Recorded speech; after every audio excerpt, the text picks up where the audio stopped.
అందరికీ నమస్తే. తెలంగాణ ఉద్యమ నేత, తెలంగాణ సాధించిన తర్వాత సుదీర్ఘ కాలం పాటు తెలంగాణ ఉద్యోగుల పక్షాన నిలబడి ఉద్యోగుల సమస్యలు తీర్చడంలో ప్రధాన పాత్ర వహించినటువంటి జేఏసీ చైర్మన్ గా, ఉద్యోగుల జేఏసీ చైర్మన్ గా పనిచేసినటువంటి, ఆ తర్వాత తెలంగాణ బేవరేజ్ కార్పొరేషన్ చైర్మన్ గా కూడా పనిచేసినటువంటి దేవి ప్రసాద్ రావు గారు ఈరోజు మనతో ఉన్నారు.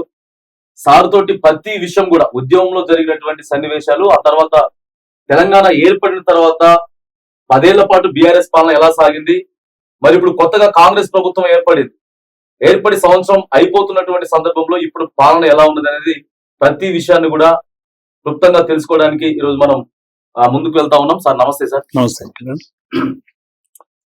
సార్ చెప్పండి, ప్రధానంగా ఉద్యమంలో కేసీఆర్ గారితో మీరు అతి దగ్గరగా పనిచేసిర్రు, ఆయన గారితో ఉన్నటువంటి మీకు అనుబంధం ఏంటి ప్రధానంగా?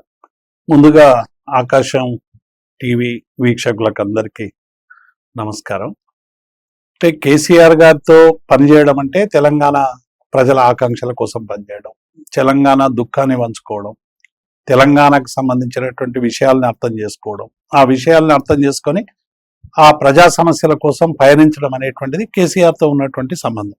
కేసీఆర్ గారు ఎందుకంటే మా నియోజకవర్గం ఎమ్మెల్యే, వారు మాది అల్లిపూర్ గ్రామం, సిద్దిపేట, కాబట్టి మొదటి నుంచి కూడా వారు శాసనసభ్యునిగా పనిచేసినటువంటి నేపథ్యంలో వారికి మాకు పరిచయం ఉన్న, ముఖ్యంగా తెలంగాణ ఉద్యమమే మా ఇద్దరి మధ్య బంధాన్ని బలోపేతం చేసింది అనేటువంటి విషయం వాస్తవం.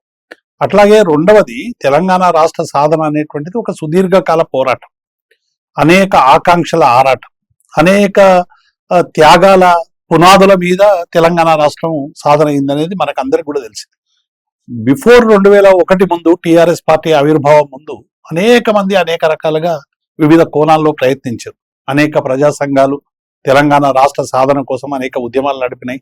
69లో మరి ఖమ్మంలో పాల్వంచలో పుట్టినటువంటి ఒక నిప్పురవ్వ దావానంలా వ్యాపించి ఒక పెద్ద ఎత్తున విస్ఫోటనంలా ఎగిరిపడి 69 ఉద్యమంలో 369 మంది అమరులు పోలీస్ కాల్పుల్లో మరణించినటువంటి నేపథ్యాన్ని చూసి, అట్లాగే తెలంగాణ ప్రజాసమితి పేరు మీద ఆ రోజు ఒక రాజకీయ పార్టీ ఉద్భవించి అత్యధిక పార్లమెంట్ స్థానాల్లో గెలిచినప్పటికీ కూడా తెలంగాణ రాలేదు. ఆ రోజు కూడా తెలంగాణ ఎన్జిఓ సంఘం 69లో 32 రోజుల పాటు సకల జిల్లా సమ్మె జరిపి దాదాపు 1000 మంది ఉద్యోగులు వరంగల్ సెంట్రల్ జైల్లో నిర్బంధించబడి, మా సంఘాన్ని నిషేధించబడినా కూడా తెలంగాణ పక్షం నిలబడినటువంటి ఏకైక సంఘం తెలంగాణ ఎన్జిఓ సంఘం. కాబట్టి ఒక సుదీర్ఘ పోరాటాల చర్చ తర్వాత అసలు తెలంగాణ కోసం అనేక ప్రయత్నాలు జరిగినా ఎక్కడ కూడా 69లో అంత పెద్ద ఉద్యమం జరిగింది, 6 సూత్రాల అనేక ఒప్పందాలు జరిగినాయి, ఇందిరాగాంధీ సమక్షంలో మా సంఘాన్ని కూడా పిలిపించి ఆ రోజు మాట్లాడడం జరిగింది. ఇన్ని జరిగినప్పటికీ కూడా ఏమైందంటే తెలంగాణకు ఇచ్చినటువంటి హామీలు, చేసుకున్న ఒప్పందాలు అన్ని కూడా, జెంటల్మెన్ అగ్రిమెంట్ కావచ్చు, 6 సూత్రాల పథకం కావచ్చు, అన్ని కూడా, అంటే మొదటి ఫజల్ అలీ కమిషన్ దగ్గరనే 1952లో ఏర్పడినటువంటి మొదటి రీఆర్గనైజింగ్ కమిటీ ఏదైతే ఫజల్ అలీ కమిషన్ ఉందో, కలపడం ద్వారా అన్యాయం జరుగుతుందని తెలంగాణ ప్రజలు ఆనాడు ఎంత పెద్ద ఎత్తున, అప్పుడు హైదరాబాద్ ప్రజలుగా అనేక విషయాలు చెప్తే కూడా ఆ రోజు వినకుండా బలవంతంగా ఆంధ్ర ప్రాంతాన్ని హైదరాబాద్ రాష్ట్రంలో కలిపి భాషా ప్రయుక్త రాష్ట్రాల పేరు మీద తెలంగాణను ఏర్పాటు చేసి మరాఠ్వాడా ప్రాంతాన్ని మరాఠ్వాడాకు పంపించి, కన్నడ వాళ్ళని కన్నడకు పంపించి, మొత్తంగా కూడా భాషా ప్రయుక్త రాష్ట్రం మీద ఒక ప్రయోగం చేస్తే ఆ ప్రయోగం విఫల ప్రయోగంగా మారిందనేటువంటి నేపథ్యం మనకు అందరికి కూడా తెలుసు. కాబట్టి 2001 ముందు తెలంగాణకు సంబంధించినటువంటి అన్ని పోరాటాలు కూడా సరైనటువంటి దారికి చేరుకోలేనటువంటి నేపథ్యం. 69 ఉద్యమం విఫలమైన తర్వాత యువకులందరూ కూడా ఇక తెలంగాణ రాదు, ధర్మబద్ధంగా రాజ్యాంగబద్ధంగా అడిగినప్పటికీ కూడా ఈ కేంద్ర ప్రభుత్వం ఇవ్వలేదని ఆనాడు నక్సలైట్ ఉద్యమానికి కూడా అనేక మంది యువకులు తెలంగాణ ఉద్యమం నుండి ఒక పెద్ద ఎత్తున ఆ ఉద్యమం వైపు మళ్ళడం, అంటే ఇక చట్ట పరిధిలో ఇక కాదు, తేలిపోయింది, తెలంగాణ ప్రజల ఆకాంక్షలు పట్టించుకోరు, తెలంగాణ ప్రజాసమితి మెజార్టీ సీట్లు ఇచ్చినా కూడా ప్రజలు ఆదరించలేదు, ఇక మేము ఏం చెయ్యాలని చెప్పి చివరికి తుపాకీ పట్టుకొని ఈ రాజ్యాధికారం కావాలని చెప్పి అడవుల్లో పయనించినటువంటి ఒక నేపథ్యాన్ని కూడా మనం చూసాం. కాబట్టి 2001 ముందు జరిగినటువంటి వాటిని అన్నింటినీ కూడా గమనంలోకి ఉంచుకొని కేసీఆర్ గారు ఆనాడు తెలుగుదేశం పార్టీలో వారు డిప్యూటీ స్పీకర్ గా ఉన్నప్పటికీ కూడా 99 నుండే అందరితో వారు చర్చించడం మొదలుపెట్టారు. దాదాపు 2 సంవత్సరాలు అనేక గంటలు అందరితో, మేధావులతో చర్చించి తెలంగాణ సమస్యల మీద అవగాహన ఉన్నటువంటి వాళ్ళందరితో కూడా మాట్లాడి ఇక లాభం లేదు తెలంగాణ రాష్ట్రానికి ఏదో ఒకటి ఇక స్వరాష్ట్రం వస్తే తప్ప లాభం లేదని ఒక మంచి సమయం కోసం వారు వేచి చూస్తున్నటువంటి సందర్భంలో ఆ రోజు ఉన్నటువంటి ప్రభుత్వం విద్యుత్ ఛార్జీలు విపరీతంగా పెంచి ప్రజల మీద భారం వేసినప్పుడు ఆ ఛార్జీలకు వ్యతిరేకంగా వారు తన రాజీనామాను ఈ ఛార్జీలు తగ్గియాలని చెప్పి పెద్ద ఎత్తున ఉద్యమం జరిగితే బషీర్బాగ్ లో కాల్పులు కూడా జరిగింది. ఇటువంటి సందర్భంలో మొత్తంగా కూడా తెలంగాణతో ఒక నిర్బంధమైనటువంటి ఉమ్మడి రాష్ట్రంలో తెలంగాణ అంటే నక్సలైట్ అనడం, తెలంగాణ అంటే గొంతు కోయడం, తెలంగాణ అంటే ఎత్తుకెళ్లడం, తెలంగాణ అంటేనే పరాయివాడిగా చూడడం, తెలంగాణ ఉద్యోగం అంటేనే ఎక్కడో వెనక సీట్లో ఉండడం, తెలంగాణ ఎస్ఐ అంటేనే ఏదో మారుమూల ప్రాంతాల్లో పడేయడం. అంటే అసలు తమ ప్రాంత బిడ్డలే తామ పుట్టిన గడ్డ మీదనే తాము పరాయి వాళ్ళుగా బతికేటువంటి ఒక నేపథ్యంలో వీటిని అన్నిటికీ ఒక విస్ఫోటనంగా తెలంగాణ ప్రజల సామాజిక అవసరాలని తీర్చడానికి, తెలంగాణ ప్రజల ఆకాంక్షలు తీర్చడానికి ఒక విస్ఫోటనంలా ప్రసవించినటువంటి బిడ్డనే టిఆర్ఎస్ పార్టీ. కాబట్టి 2001లో టిఆర్ఎస్ పార్టీ పెట్టిన తర్వాత కేసీఆర్ గారు మొత్తం తెలంగాణ ప్రజానికానికి కూడా అయ్యో మాకు ఒక రాజకీయ పార్టీ వచ్చింది, మేము అడిగేటువంటి స్వేచ్ఛ వచ్చింది. ఎందుకంటే అప్పటి వరకు తెలంగాణ అంటే అసెంబ్లీలో పదం నిషేధం, తెలంగాణ అనొద్దు వెనకబడ్డ ప్రాంతం అనమని చెప్పడం.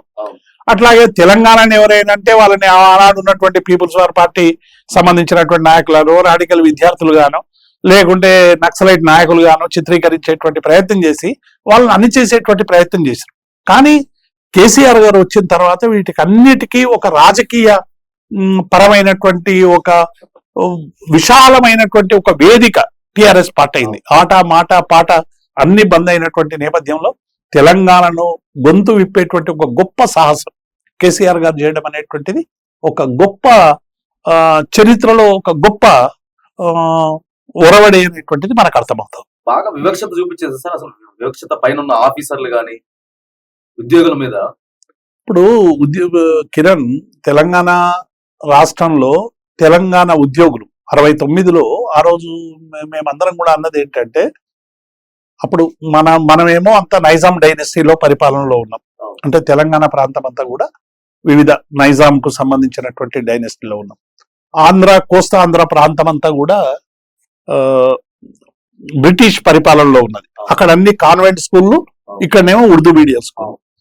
ఈ జనరల్ గా ఉద్యోగులకు సంబంధించినటువంటి ఇక్కడ నైజాం ప్రభుత్వంలో వీరోచితమైనటువంటి పోరాటాలు చేసి ఇక్కడ అనేక ఉద్యమాలు, సాయుధ రైతాంగ పోరాటం, తర్వాత గంగా జమున తహజీబు, ఒక ఏమంటారు మత సామరస్యం వెళ్లి విరిసేటువంటి ఒక నేపథ్యం, ఇవన్నీ ఉన్నటువంటి నేపథ్యంలో ఇక్కడ ఉద్యోగులందరూ కూడా ఒక వీరోచితమైనటువంటి పోరాటం చేసి ఆనాడు నైజాం మీద అద్భుతమైనటువంటి వేతనాలని సంపాదించుకున్నటువంటి ఉంది.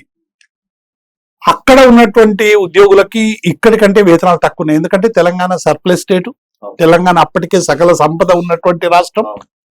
ఈ కలయికతో ఏమైందంటే 56లో కాసు బ్రహ్మానంద రెడ్డి నాయకత్వంలో మొదట పే రివిజన్ కమిషన్ అనేటువంటిది పే రివిజన్ కమిషన్ వేసి, ఈ పే రివిజన్ కమిషన్ తెలంగాణ ఉద్యోగుల పాలిట పే రిడక్షన్ కమిటీగా మారి, వాళ్ళకు ఉదాహరణకు వాళ్ళకి 50 రూపాయలు మనకు 60 రూపాయలు ఉంటే 60 రూపాయలు అందరికి ఇవ్వాల్సినటువంటి ప్రభుత్వం మా జీతాలను 50కి తగ్గించి, ఎక్కడ అసలు ఓ రాష్ట్రం వస్తే సంతోషంగా ఒక రూపాయి పెరుగుతా అనుకోవాలి, కానీ ఆ వివక్ష తెలంగాణకు ఉద్యోగులతోనే స్టార్ట్ అయింది.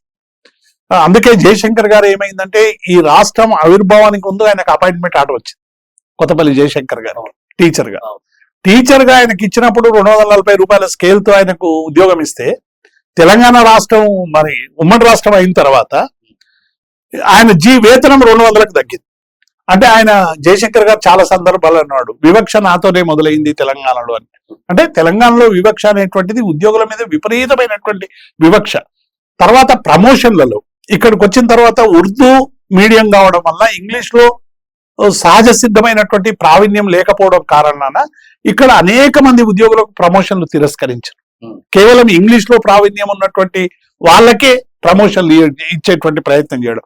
ఇట్లా తెలంగాణ ఉద్యోగులకు అన్యాయాల పరంపర అనేటువంటిది విపరీతంగా అయిపోయి ఇక్కడ సన్ ఆఫ్ ది సాయిల్స్ కు సరైనటువంటి ఉద్యోగాలు లేక బయట నుంచి ఉద్యోగాలన్నింటినీ కూడా రప్పించి వాళ్ళకి సంబంధించినటువంటి మనుషుల్ని పేషీలలో పెట్టుకొని వాటికి సంబంధించినటువంటి వ్యక్తుల్ని సచివాలయాల్లో పెట్టుకొని మొత్తంగా కూడా ఈ ప్రాంత బిడ్డలకు అంటే పూర్తిగా అన్యాయం జరిగింది. అందుకే 52లో ఈ 56 నుంచి 69 వచ్చే వరకు మేము ఏదైతే ఫజల్ అలీ కమిషన్ ముందు చెప్పినామో అన్యాయం జరుగుతుందని 68కి వచ్చే వరకు నిజంగా తేలిపోయింది. అసలు ఎక్కడ కూడా తెలంగాణ ఉద్యోగులు కనబడేటువంటి పరిస్థితి లేదు, తెలంగాణకు తీవ్రమైనటువంటి అన్యాయం జరుగుతా ఉంది అని మళ్ళీ తెలంగాణ మూవ్మెంట్ స్టార్ట్ అయింది. ఆ సందర్భంగా అనేక హామీలు వచ్చినాయి. ఏ హామీలు కూడా నిలవలేదు. మళ్ళీ 85 వచ్చే వరకు ఒక పెద్ద ఎత్తున ఉల్లంఘనలు జరుగుతా ఉన్నాయి. అప్పుడు 610 జీవో రావడానికి కారణం ఏంటంటే రాయలసీమలో పనిచేస్తున్నటువంటి తెలంగాణ ఉద్యోగుల్ని రాయలసీమకు సంబంధించినటువంటి కొంతమంది రాజకీయ నాయకులు తెలంగాణ ఉద్యోగులు ఇక్కడ పనిచేయడానికి వీల్లేదని రాత్రికి రాత్రి వాళ్ళ సూట్ కేసులు వాళ్ళ బట్టలు అన్ని చదివి ఇల్లు ఖాళీ చేపించి 200-300 మంది ఉద్యోగులు లారీలు వేసి హైదరాబాద్కు పంపించారు మా ప్రాంతంలో పనిచేయడానికి వీల్లేదని. అప్పుడు మా తెలంగాణ ఎన్జిఓ సంఘానికి నాయకత్వం వహిస్తున్నటువంటి స్వామినాథం గారు అప్పుడు మాకు అధ్యక్షుడు. వారు ఏం చేశారంటే ఇదేమి అన్యాయం అని చెప్పి ఎన్టీ రామారావు ఇంటి ముందు హ్యాబిట్స్ లో ధర్నా చేసి మేమందరం 85లో ధర్నా చేసి మరి తెలంగాణ ఉద్యోగులు రాయలసీమలో పనిచేయడానికి రాయలసీమ ప్రాంత వాసులు ఇష్టపడతలేరు, కానీ హైదరాబాదు తెలంగాణకు సంబంధించినటువంటి గడ్డ ఇక్కడ ఆంధ్ర ఉద్యోగులు ఎందుకు పనిచేయాలి, మేము కూడా అలో చేయం. కాబట్టి ఈ ఘర్షణల వల్ల రాష్ట్రం అంతా కూడా పెద్ద ఎత్తున నిప్పులు కక్కేటువంటి రాష్ట్రంగా తయారవుతుంది. దీని మీద మీ వైఖరి ఏంటి అని చెప్పి ఆ రోజు ఎన్టీ రామారావు దగ్గర అంటే ఎన్టీ రామారావు సహజంగా కొద్దిగా స్పాంటేనియస్ గా రెస్పాండ్ అయ్యేటువంటి ముఖ్యమంత్రి. వెంటనే 610 జీవో ఇచ్చి ఇక్కడ ఎవరెవరైతే ఇతర ప్రాంతాల ఉద్యోగులు ఉన్నారో వీళ్ళందరినీ కూడా గుర్తించండి అని ఒక ఐఏఎస్ ల కమిటీ వేసి, జయభారత్ రెడ్డి అని అప్పుడు ఐఏఎస్ సంబంధించినటువంటి కమిటీ వేసి 3 నెలల్లో రిపోర్ట్ ఇవ్వమంటే వాళ్ళు మూడు నెలల్లో వాళ్ళు పరిశీలించి 56,000 మంది ఉద్యోగులు ఆంధ్ర ప్రాంతానికి సంబంధించిన ఉద్యోగులు తెలంగాణ ప్రాంతంలో పనిచేస్తున్నారని ప్రభుత్వానికి రిపోర్ట్ ఇచ్చింది. ఈ రిపోర్ట్ ఇచ్చినాక ఆంధ్ర రాజకీయ నాయకుల్లో పెద్ద కలవరం ఏర్పడ్డది. ఎందుకంటే వాళ్ళ ప్రయోజనాల కోసం వచ్చినటువంటి వాళ్ళు వీళ్ళంతా. అప్పుడు పార్టీలకు అతీతంగా ఎన్టీ రామారావు మీద ఒత్తిడి తీసుకొచ్చారు. ఇదేంది మీరు స్పాంటేనియస్ గా చెప్పినారు, మొత్తం మనోళ్ళకి అన్యాయం జరుగుతుంది, మనం మన ఆంధ్రోనివి, మాకెందుకు నష్టం చేస్తావు అని చెప్పితే వెంటనే 610 జీవోకి సంబంధించి అసలు ఏ ఒక్క ఉద్యోగిని కూడా వెనక్కి తీసుకునేటువంటి పరిస్థితి చేయలేదు. 85లో ఇక తెలంగాణలో మొత్తుకున్నారు, ఏడ్చిండ్రు, కన్నీళ్లు పెట్టుకున్నారు, ఏం పెద్దగా లేదు. మన రాజకీయ నాయకత్వం పెద్దగా స్పందించే రాజకీయ నాయకత్వం లేదు. దాంతో అసలు ఉద్యోగులకు పూర్తిగా అన్యాయం జరిగేటువంటి ప్రక్రియ చాలా కాలంగా కొనసాగింది. కాబట్టి 2001 వరకు ఈ పరంపర ఇది నడుస్తూనే ఉంది. 60 అన్ని మొత్తం అంటే దశాబ్దాల కాలంగా తెలంగాణ వాళ్ళు పోరాటం చేయడం, ఆ పోరాటంలో మరణించడం, లేకుంటే కష్టాలు పడడం, జైలు పాలు కావడం, జీవితాలన్నీ విధ్వంసం కావడం తప్ప ఏ ఒక్కనాడు కూడా ఈ సమస్యలకు సరైనటువంటి అడుగు పడింది లేదు. కాబట్టి తెలంగాణ వాళ్ళకు ఏమైపోయింది 85 తర్వాత ఇక్కడ ఉద్యోగుల పరిస్థితి ఏమైపోయిందంటే ఇక తెలంగాణ దేవుడు కానీ మనకు సమస్యలు చాలా వస్తున్నాయి. ఈ సమస్యల పరిష్కారం కోసమని ఆంధ్ర తెలంగాణ ఉద్యోగులు అందరు కలిసి ఒక జాయింట్ యాక్షన్ కమిటీ పెట్టుకొని మేము మా పిఆర్సీల కోసం మా డిఏల కోసం పొట్లాడే సరిపోయింది. అసలు తెలంగాణ సోయి పోయింది. 85 నుంచి అసలు తెలంగాణ సోయలేదు. 82, 83 నుంచి ఉద్యోగులలో ప్రముఖంగా తెలంగాణ సోయి ఉన్నా దాన్ని ఎక్స్ప్రెషన్ చేసే వేదికలు లేవు.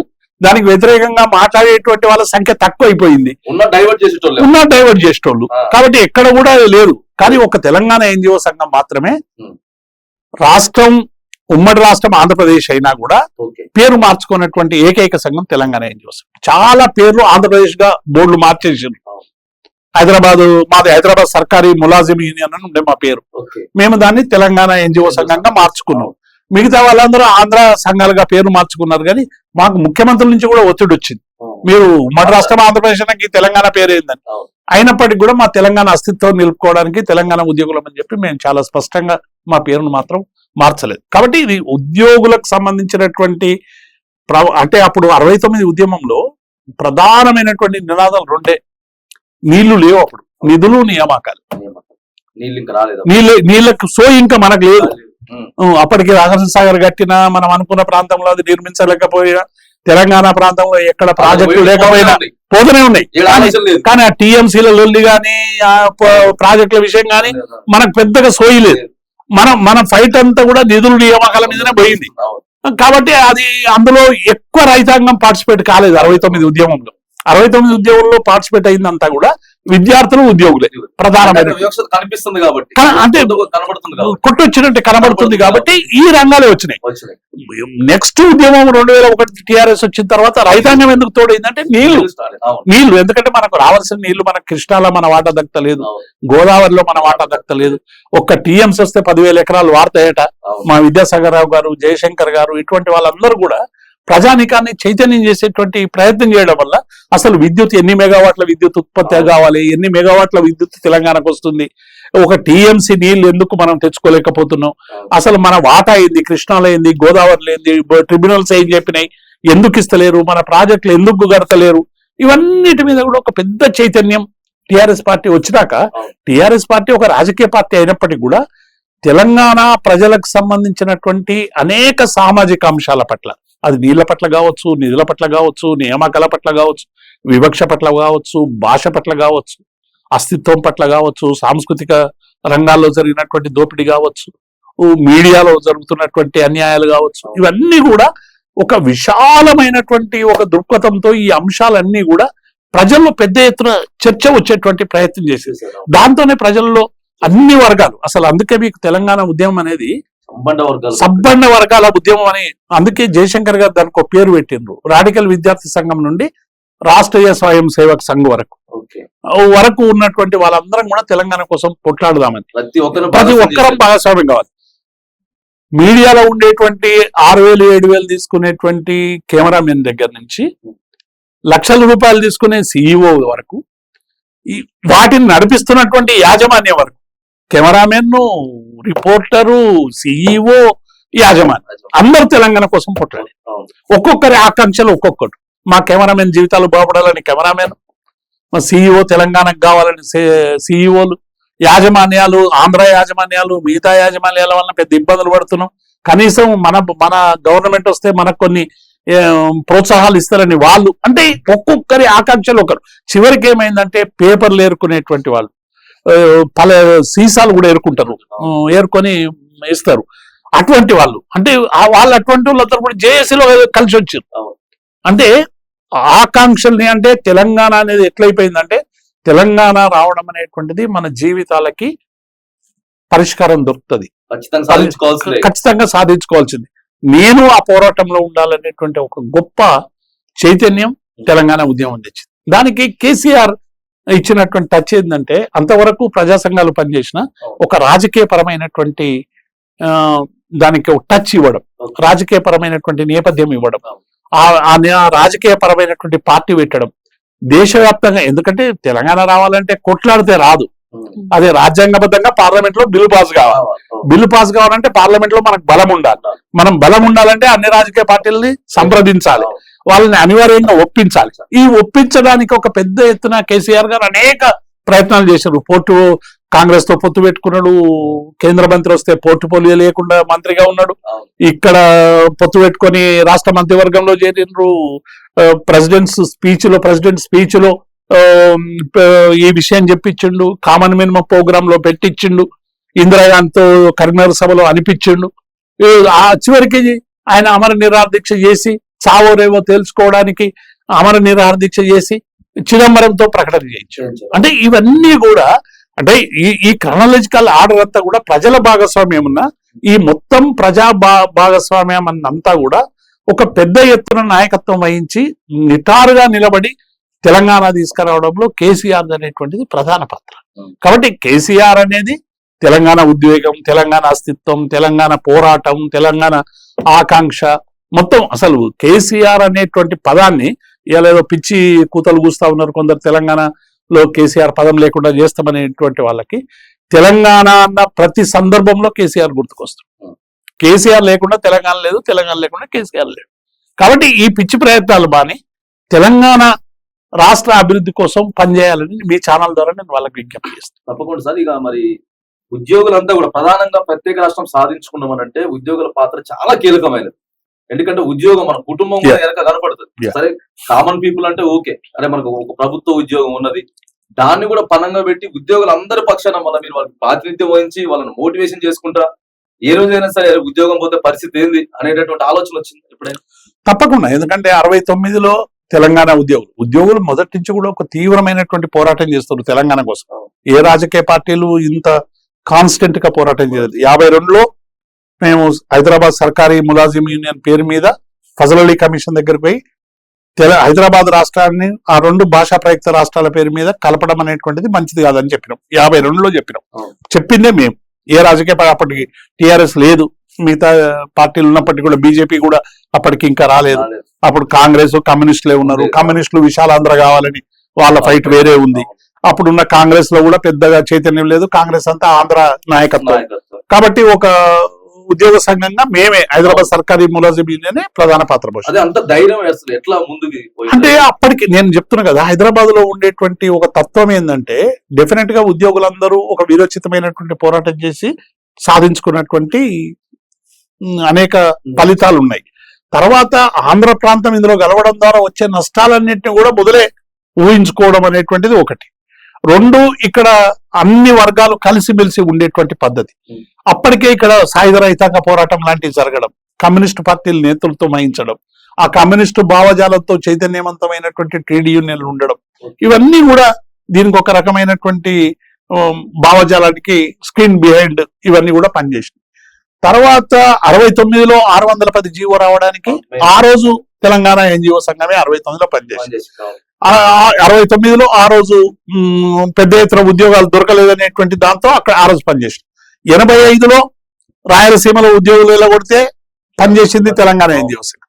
2001లో టిఆర్ఎస్ పార్టీ వచ్చినాక తెలంగాణ రాష్ట్రం కోసం ఒక రాజకీయ పార్టీ పుట్టినప్పటికి కూడా 2009లో అక్టోబర్లో సుప్రీంకోర్టులో ఫ్రీ జోన్ కోసం వచ్చినటువంటి తీర్పు, ఏదైతే హైదరాబాద్ నగరాన్ని కూడా ఫ్రీ జోన్ గా చేస్తున్నామని సుప్రీంకోర్టు తీర్పిస్తే ఆ తీర్పుకు వ్యతిరేకంగా మొట్టమొదటిసారి పెద్ద ఎత్తున ఉద్యమం నడిపింది కూడా తెలంగాణ ఎన్జిఓ సంఘం. అంటే ఈ మొత్తం 5 దశల్లో కూడా తెలంగాణ ఎన్జిఓ సంఘం పాత్ర అనేటువంటిది చాలా కీలకం.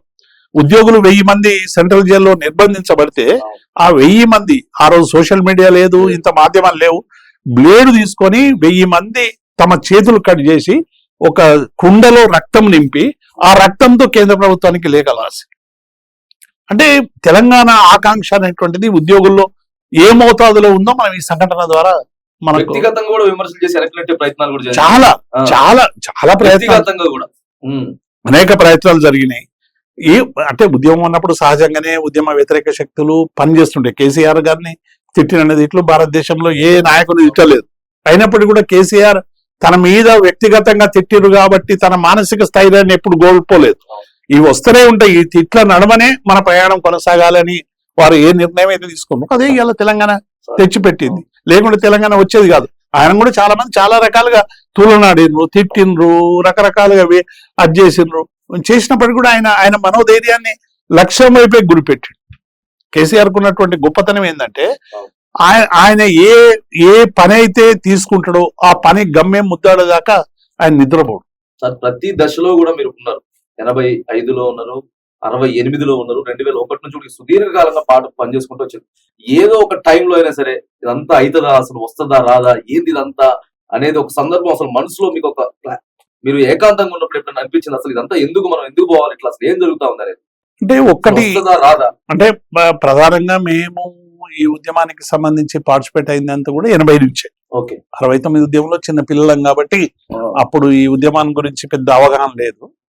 80 నుంచి మేము తెలంగాణ ఎన్జిఓ సంఘంలో నేను మెదక్ జిల్లా తాలూకా కార్యదర్శి అయిన తర్వాత అసలు తెలంగాణ రాష్ట్రం అనేటువంటిది ఎందుకు 69లో మా తెలంగాణ ఎన్జిఓ సంఘం తీర్మానం చేసింది ప్రత్యేక రాష్ట్ర సాధన ద్వారానే మన సమస్యలు పరిష్కారం అయితే. మరి 69లో మనం తీర్మానం చేసినాం. అప్పటికంటే పెద్ద వివక్ష ఇప్పుడు జరుగుతున్నది. 610 జీవో అమలైతే లేదు. మరి ఇవన్నీ కూడా ఏంది అనేటువంటి ఒక చర్చ 85 తర్వాత బాగా తీవ్రంగా స్టార్ట్ అయింది. కాబట్టి మేమందరం కూడా అనుకున్నది ఏంటంటే అసలు తెలంగాణ సాధించుకోవాలి. మన వాళ్ళు 69లో తెలంగాణ కోసం ఫైట్ చేశారు. కేఆర్ రామోసు, స్వామినాథం లాంటి వాళ్ళు చాలా పెద్ద ఫైట్ చేశారు. అనేక మంది ఉద్యోగులు నిర్బంధించబడ్డారు. రాజకీయ పార్టీలు పనిచేసినాయి, అవి సరిగ్గా తీరలేదు. కాబట్టి ఈ మనం తెలంగాణ కోసం పనిచేయాలనేటువంటి ఒక సోయి మా అందరిలో కూడా ఉంది. కానీ దీన్ని ఎక్స్ప్రెషన్ చేయడానికి సరైనటువంటి వేదికలు లేవు. ఏవైనా ఎక్స్ప్రెషన్ చేస్తే నక్సలైట్ అని ముద్ర చేసేటువంటి సందర్భం. అంటే టీఆర్ఎస్ పార్టీ పెట్టే వరకు కూడా ఒక పెద్ద ఎత్తున ఎక్స్ప్రెషన్ అనేటువంటిది, పీపుల్ కు సంబంధించినటువంటి ఎక్స్ప్రెషన్ అనేది ఒక విస్ఫోటనంలా ఎగిరిపడలేదు. అప్పటికి చాలా మంది చాలా రకాలుగా ప్రయత్నాలు చేసినారు, కానీ ఎక్కడ కూడా ఆ ప్రయత్నాలు సరైనటువంటి రీతిలో కాలేదు. కాబట్టి ఈ మొత్తం వాటిల్లో కూడా మీరు అన్నట్టు అనేక సందర్భాలు అసలు తెలంగాణ రాదేమో, రాజ్యాంగబద్ధంగా రావాలి, అంబేద్కర్ ఆశించినట్టు ఆర్టికల్ 3 ప్రకారం తెలంగాణ రావాల్సిందే. ఈ ఒక బలహీనులకు బలవంతులకు మధ్య పోరాటంలో బలవంతులే గెలుస్తారు తప్ప బలహీనం ఎప్పుడు గెలుస్తాము, ఎప్పుడైతుందనే ఆవేదన ఆందోళన ఉండే. ఈ ఏమంటారు వాటికి సంబంధించినటువంటి సజీవ సాక్ష్యాలు కూడా మేము చూసినాం. అనేక మంది ఆ రోజు చెన్నారెడ్డి పెట్టిండు, పోయిండు, మల్లికార్జును, మదన్ మోహన్, రకరకాల వాళ్ళు చాలా ప్రయత్నం చేశారు, దేవేంద్ర గౌడ్, ఇట్లా రకరకాలుగా చాలా మంది, ఇంద్రారెడ్డి, రకరకాలుగా ప్రయత్నాలు చేశారు. కానీ ఏ ఒక్కరు కూడా దాన్ని గమ్య తీరానికి వివిధ కారణాల వల్ల చేయలేదు. వాళ్ళకు ఉండేటువంటి కమిట్మెంట్ ను మనం శంకించలేం. కానీ అప్పుడున్నటువంటి పరిస్థితులకు అనుగుణంగా వాళ్ళ నిర్ణయాలు కానీ మిగతా పోరాటాలు కానీ జరగలేదు. కానీ కేసీఆర్ నిర్ణయం తీసుకున్నాక, కేసీఆర్ పార్టీ పెట్టినాక డెఫినెట్ గా ఇది తెలంగాణ తెస్తుంది అనేటువంటి ఒక నమ్మకం తెలంగాణ ప్రజల్లో ప్రారంభమైంది. 2009లో వారు అమర నిరాహార దీక్షకు పోయి తన చావు తలనోట్లో పెట్టి వారు ఎప్పుడైతే నిరాహార దీక్షకు పోయి చిదంబరంతో ప్రకటన చేయించారో మొట్టమొదటి విశ్వాసం మాకు కలిగింది 2009 డిసెంబర్ 31. నమ్మకం కలిగింది. నమ్మకం అంటే కేంద్రం అప్పటి వరకు ఎప్పుడూ ఒక ప్రకటన చేయలేదు. మేము తెలంగాణ ప్రాసెస్ ఇనిషియేట్ చేస్తున్నామని చిదంబరం అన్న మాటలు మా చెవులలో రింగ్ రింగ్ రింగ్ రింగ్ అని అది మోగిపోయి అప్పుడు ప్రజలకు కానీ మాకు కానీ 2009 వరకు విశ్వాసం లేదు మాకు. కేసీఆర్ పార్టీ పెట్టినా 2001 నుంచి ఒక సుదీర్ఘకాల పోరాటం ఎప్పుడు వస్తుందో తెలియదు, వస్తుంది ఎన్నడూ వస్తుందో తెలియదు. కానీ 2009లో చిదంబరం ప్రకటన వచ్చిన తర్వాత కేసీఆర్ గారు అమర నిరాహార దీక్షతోనే మాకు, ఎందుకంటే మేము పెన్ డౌన్ చేసినాం. ఆ రోజు ఒక 10 రోజులు పెన్ డౌన్, ఖమ్మంలో వారిని నిర్బంధించారు. మేము సిద్దిపేటలో ఉద్యోగ గర్జన సభ పెట్టినాము, ఆ సభలో డిక్లేర్ చేసినాం. కేసీఆర్ గారు మమ్మల్ని అడిగినరు, మరి ఎట్లా ఉద్యోగులందరం ఏం చేస్తారంటే మీరు పోరాటం చేయండి, మీ పోరాటం చేయంత అయ్యే వరకు మీ వెంట ఉంటామని మేము హామీ ఇచ్చినాం. కేసీఆర్ గారు అరెస్ట్ చేయగానే పెన్ డౌన్ కు వెళ్ళిపోయినాం. పెన్ డౌన్ విరమించండి అని చెప్పి రోషయ్య గారు పిలిచి మమ్మల్ని అందరినీ, మీకు కావాల్సింది రాజ్యాంగ సవరణ అంటారు కదా, నేను పార్లమెంట్ లో పెట్టిస్తా, అసెంబ్లీలో తీర్మానం చేస్తామని రోషయ్య మమ్మల్ని పిలిచి చెప్పిండు. చెప్పినా కానీ మేము ప్రారంభించినప్పుడు ఇది రాజ్యాంగ సవరణ, మేము అందులో దిగిన తర్వాత ఇది ప్రత్యేక రాష్ట్ర సాధన ఉద్యమంగా మారింది అని చెప్పినాం. చెప్పి చిదంబరం ప్రకటన వచ్చే వరకు మేము మా సమ్మె కొనసాగించినాం. పెన్ డౌన్ ఫస్ట్ మొట్టమొదటి ఉద్యమం పెన్ డౌన్. తెలంగాణ ఉద్యమానికి నాంది పలికిందే పెన్ డౌన్. అసలు పెన్ డౌన్ ఎవరు చేస్తారనుకున్నారు? ఆఫీసులకు పోయి అందరు పెన్నులు చెత్తబుట్ల పడేసి కూర్చున్నారు. మొట్టమొదటి 4.5 లక్షల మంది ఉద్యోగులు 10 రోజుల పాటు పెన్ను పెట్టకుండా స్తంభించిపోయింది. కేంద్రమే అసలు ఏంది అని చాలా మంది, ఎందుకంటే ఇది టోటల్ గా కూడా పెద్ద ఎత్తున గ్లోబలైజేషన్ పెరుగుతా ఉన్నది, స్వార్థం పెరుగుతా ఉంది, ఇండివిజువల్ క్యారియర్ మీద ఆలోచిస్తా ఉన్నారు. యునైట్ కావడానికి ఇవాళ సోషల్ మీడియా ఇవన్నీ కూడా పెద్దగా లేవు. ఎట్లా ఏకమైన ఉద్యోగులు అనేది కూడా ఒక పెద్ద సమస్యగా ప్రభుత్వానికి వచ్చింది. ఎప్పుడైతే చిదంబరం ప్రకటన చేసిండో అన్ని వర్గాల్లో కూడా విశ్వాసం వచ్చింది. ఇక మనకు తెలంగాణ వచ్చినట్టే. వెంటనే మళ్ళీ నాటకాలు షురు అయిపోయి తెలుగుదేశం ఆఫీస్ కేంద్రంగా మారి దొంగ రాజీనామాలు పెట్టి మళ్ళీ చిదంబరం ప్రకటన వెనక్కి తీసుకునేటువంటి ఒత్తిడి తీసుకురావడంతో ఇంకా ప్రజలలో కసి పెరిగింది. ఏంటి మనం తెలంగాణ ఇంత కష్టపడి కేసీఆర్ చావు కూడా లెక్క చేయకుండా అప్పటికే శ్రీకాంతాచారి, ఆదిరెడ్డి, అనేక మంది, ఒకవైపు ఏమో పిట్టెల్లా యువకులందరూ రాలిపోతా ఉన్నారు. కేంద్రము నానుస్తున్నటువంటి ధోరణి వల్ల ఇదంతా కూడా పెద్ద చర్చ జరుగుతా ఉంది. అన్ని వర్గాల్లో కూడా ఒక పెద్ద విశ్వాసం వచ్చింది. ఈ ప్రకటన పోవడం వల్ల విద్యార్థులు కొంత నైరాశ్యం మొదలైంది. మళ్ళీ అసహజ మరణాలు, మళ్ళీ ఆత్మహత్యలు, వేగంగా రైలుకు ఢీకొని మరణించేటువంటి వాళ్ళు, ఆదిరెడ్డి లాంటి వాళ్ళు అయితే పార్లమెంట్ వరకు 2-3 సంవత్సరాలు ఒక పెద్ద ఒక విషాదం అంతా కూడా. ఒకవైపు ఉద్యమం జరుగుతుంది, ఒకవైపు విషాద ఘట్టాలు. చాలా మంది యువకులందరూ కూడా తమ సూసైడ్ నోట్స్ రాసి పెద్ద ఎత్తున చేయడం, జేఏసీ పక్షాన మేము ఆత్మహత్యలొద్దు, పోరాటం వద్దు అని చెప్పినప్పటికీ కూడా అంటే కేంద్రం అనుసరిస్తున్నటువంటి, ముఖ్యంగా కాంగ్రెస్ పార్టీ అనుసరిస్తున్న వైఖరి వల్ల చాలా మంది చాలా విపరీతమైనటువంటి కోపాన్ని పెంచుకొని ఆఖరికి మా మంత్రుల మీద మేమే చావు డప్పులు కొట్టేటువంటి పరిస్థితి వచ్చింది. కాబట్టి ఈ 2009లో చిదంబరం ప్రకటన వెనక్కి తీసుకున్నాక ఉవ్వెత్తున ఉద్యమం, మిలియన్ మార్చ్ కావచ్చు, సాగరారం కావచ్చు, లేకుంటే హైదరాబాద్ చలో సంసద్ యాత్ర కావచ్చు, వంట వార్పు కావచ్చు, ఇట్లా ఇక సకల జిల్లా సమ్మె అయితే దానికి అల్టిమేట్ 42 రోజులు పెద్ద ఎత్తున సకల జిల్లా సమ్మె, పెద్ద ఎత్తున అది చేయడం, పెన్ డౌన్ తర్వాత సకల జిల్లా సమ్మె జరగడం, సహాయ నిరాకరణ ఉద్యమం జరగడం. అంటే మొత్తం ఈ ఉద్యమాలకు అన్నిటికి కూడా మెంటర్ అంతా కూడా కేసీఆర్, జయశంకర్ గారు, కేసీఆర్, ముఖ్యంగా కేసీఆర్ గారే. సకల జిల్లా సమ్మె మేము నడుపుతున్నప్పటికీ కూడా ఈ సకల జిల్లా సమ్మె 5 రోజులు 6 రోజుల్లో ముస్తుంది అనుకున్నాం, అది 42 రోజుల వరకు నడిచింది. అసలు సుదీర్ఘమైనటువంటి చరిత్ర. కాబట్టి ఈ ఉద్యమాలకు అన్నిటికి కూడా అంటే తెలంగాణ గడ్డ మీద జరిగిన ప్రతి ఉద్యమం వెనుక కేసీఆర్ అండదండలున్నాయి, కేసీఆర్ సలహాలున్నాయి, కేసీఆర్ సూచనలున్నాయి, పార్టీ అండదండలున్నాయి. ఒక పార్టీ అండదండ లేకుండా ఈ ఉద్యమాలు ఇంత లాంగ్ స్ట్రగుల్ నడిచేటువంటి అవకాశం లేదు. కాబట్టి కేసీఆర్ది తెలంగాణ రాష్ట్రం తీసుకురావడంలోనూ, ఉద్యోగుల సమస్యల్ని ప్రస్తావించడంలోనూ, ఉద్యోగులకు ఒక అండదండగా ఉండడంలో కేసీఆర్ది ఒక కీలక పాత్ర.